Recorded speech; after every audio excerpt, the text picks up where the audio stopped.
Shalom saudara-saudari yang terkasih, puji Tuhan, hari ini saya ingin berbagi mengenai hati dan terang. Dalam Matius 5 ayat 8 dan 2 Korintus 3 ayat 16, dalam ayat ini menyinggung tentang hati dan terang. Matius 5 ayat 8 mengatakan, "Berbahagialah orang yang suci hatinya, karena mereka akan melihat Allah." Perkataan melihat di sini berarti nampak, melihat erat hubungannya dengan terang. Ada penglihatan, pasti ada terang. Kalau tidak ada terang, pasti tidak dapat melihat.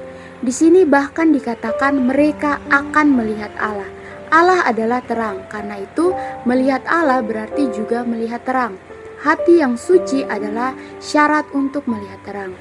Dalam 2 Korintus 3 ayat 16 dikatakan, "Tetapi bila hati seseorang berbalik kepada Tuhan, maka selubung itu diambil daripadanya." Apakah yang dimaksud dengan selubung itu? Selubung adalah sesuatu yang menutupi seseorang sehingga ia tidak dapat melihat. Bila hati kita tertuju kepada Tuhan, saat itu juga hati kita berada dalam posisi yang benar, sehingga selubung yang ada di dalam kita tersingkap dan di dalam kita ada terang. Dari sini kita nampak, jika manusia berada dalam terang, ia pasti tidak dapat jatuh. Kalau terjatuh, itu berarti tidak di dalam terang, melainkan di dalam kegelapan. Kalau hati kita hanya mau Allah, tidak mau yang lainnya, maka tidak akan ada satu perkara apapun yang sanggup membuat kita jatuh. Meskipun semua orang salah paham terhadap kita, memandang rendah kita, menentang kita, kita tidak akan jatuh saudara-saudari.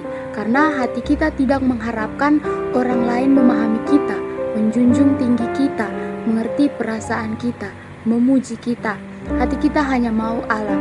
Dan sebaliknya, ketika kita dihina atau bahkan tidak dianggap, tapi kita memiliki respon hati yang benar, kita mau berdoa untuk saudara-saudari kita mau mengasihi mereka, maka terang yang ada dalam kita akan memancar sehingga orang-orang di sekitar kita melihat bahwa Kristus benar-benar ada di dalam kita, sehingga membuat mereka tertarik dan ingin berjalan bersama, mau mengenal siapa Tuhan kita, mau mengasihi Tuhan, mau damba dan rindu akan Tuhan. Oleh sebab itu saudara-saudari, kita perlu untuk mengubah fokus hati kita kepada Tuhan, agar tak ada selubung dalam kita, agar kita dapat melihat Allah yang terang itu. Kalau hati kita tidak tertuju kepada Allah, kita pasti berada di dalam kegelapan.